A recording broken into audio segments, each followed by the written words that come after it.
Всем привет, меня зовут Кирилл. В этом видео мы с вами поговорим про «я не могу», «хочу, но не могу», «не могу, не». Мы рассмотрим с вами два разных способа и посмотрим, одинаковое ли у них значение, либо же оно как-то меняется. Также рассмотрим контекст, в котором это можно все применять. Напоминаю, все примеры сегодняшнего видео были взяты мною из языкового корпуса, в частности, корпус современного американского английского языка. У меня также есть Telegram и Instagram, Kirill's_English handle, там вы меня можете по нему найти. В Инстаграме можно дополнительно оформить подписку, и вам будет доступен дополнительный контент. Иногда возникают ситуации, когда нам нужно подчеркнуть какое-то отрицание или наоборот сказать что-то положительное, прибегнув при помощи двойного отрицания, прям как в математике. Which I hate, by the way. И можно услышать следующее. Допустим, вы куда-то собрались пойти, вас человек отговаривает, и вы говорите, ну как же, я не могу не пойти туда, я не могу не пойти. Видите, здесь двойное отрицание. Также, если вы хоть немного знаете грамматику английского языка, вы могли слышать, что двойное отрицание не в фаворе, оно может быть, но это какие-то песни, это какой-то, знаете, неформальный non-standard английский язык, вариативность или диалектизмы. Но есть вполне правильные предложения с точки зрения и грамматики, и стиля, и норм английского языка, современного английского языка. Давайте посмотрим на ситуацию. And when you see it, you're like, you cannot not get away with it. Данный пример был взят из языкового корпуса. То есть нам нужно посмотреть на пример. And when you see it, you're like, you cannot not get away with it. Здесь нужно вам знать три вещи. Первое, идиому get away with something. Get away with something — это когда вы что-то сделали, и никто либо не заметил, либо заметил, но вам за это ничего не было. Это вот кратко. You're like — это когда вы передаете, вводите прямую речь, и кто-то сказал, либо вы вводите не прямую речь, а то, о чем вы подумали. Вот это наш пример. And you're like. И вы про себя можете подумать, you will get away for sure. You cannot not get away.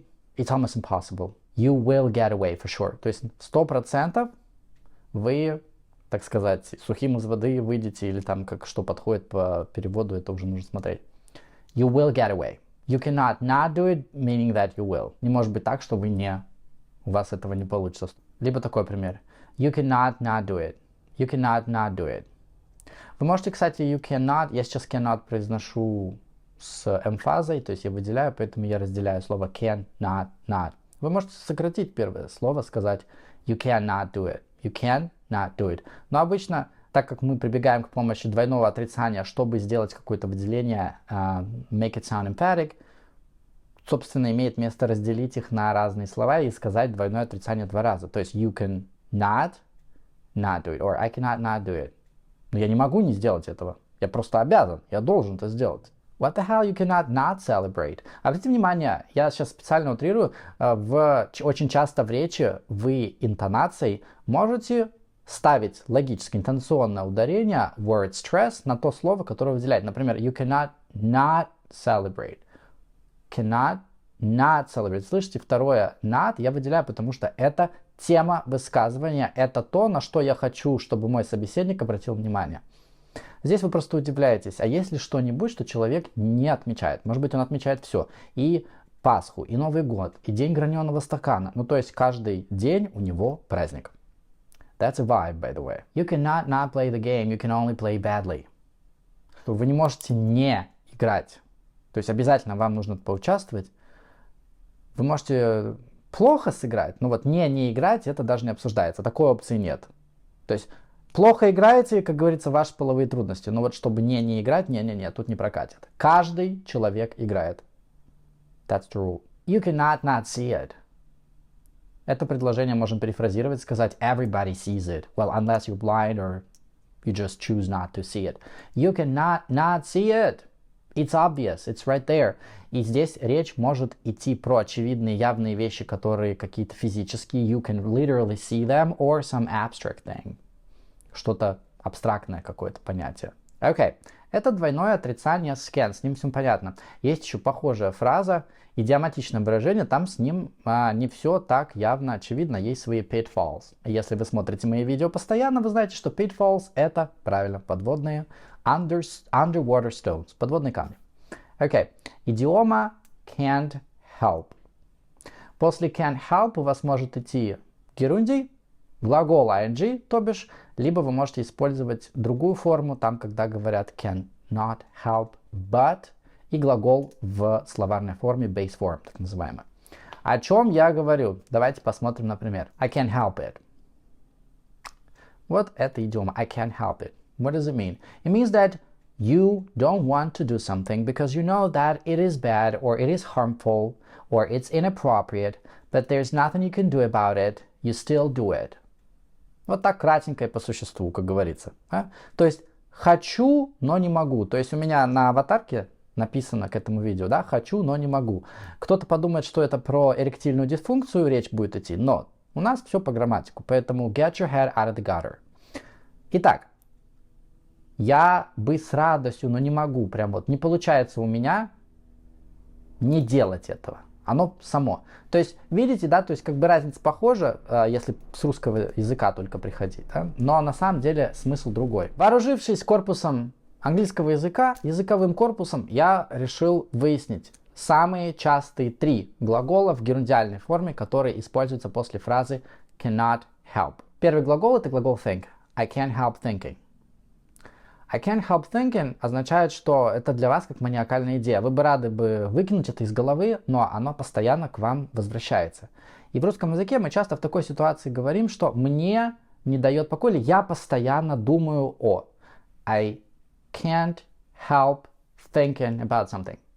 Например, I can't help thinking about it. Постоянно об этом думаю. А второй глагол это wonder, но здесь, внимание, очень важно понимать, что здесь еще своя идиома в идиоме. I can't help wondering – это уже немного другая территория. Здесь вы вежливо говорите, что вы чем-то заинтересованы. Особенно, когда что-то случилось, и вы сейчас пытаетесь рассмотреть, а какие были бы альтернативы, если бы по-другому что-то произошло.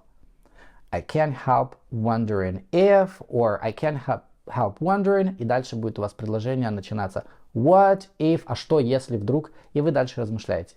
То есть это еще одна идиома. Третий глагол по частоте использования после фразы can't help – это глагол feeling. I can't help feeling. То есть меня не покидает чувство. Я постоянно чувствую что-то, чего-то там я чувствую. Это может быть тактильное ощущение, может быть ощущение чего-то абстрактного. В русском языке часто мы говорим, меня не покидает чувство. Вот я бы рад бы избавиться. То есть вам очень важно помнить, что I can't help – это я хочу от этого избавиться, но не могу. Потому что с can, если мы будем сравнивать, вы там хотите что-то сделать. У вас нет отрицательного желания, а здесь отрицательное желание. Пример из языкового корпуса. Still, you get a letter like this. You get a letter like this, and you can't help feeling like a failure. Получаете вот такого характера письмо, может быть, какой-то там отказ, вас куда-то не приняли, не прошли вы куда-то, отказали вам, и вы чувствуете себя как неудачник. Вы не можете это чувство с себя стряхнуть, не можете не думать. Just to recap, когда у вас 2 раза по can, I cannot not do it, то есть I wanna do it, я хочу это сделать, не могу нет, то есть хочу и делаю. Вариант с I can't help, это я на самом деле не хочу этого делать, но я делаю, потому что вот привычка, нет у меня силы воли, соберись, тряпка. Alright, так понять это с моих слов, с теории, вы же понимаете, это все теория, трудно. Я советую вам найти примеры предложений самостоятельно в Youglish, и после того, как вам эта грамматика станет более ближе, вы можете переносить ее в свою речь. Для того, чтобы она запомнилась у вас очень прочно, чтобы вы ее не забыли, и чтобы, когда в следующий раз в беглой речи, в потоке речи вы ее услышите, чтобы у вас не возникало паузы, чтобы ваш мозг не начинал думать, так, что там, can, not, двойное, ну вы поняли. Я желаю всем отличных выходных. Пока.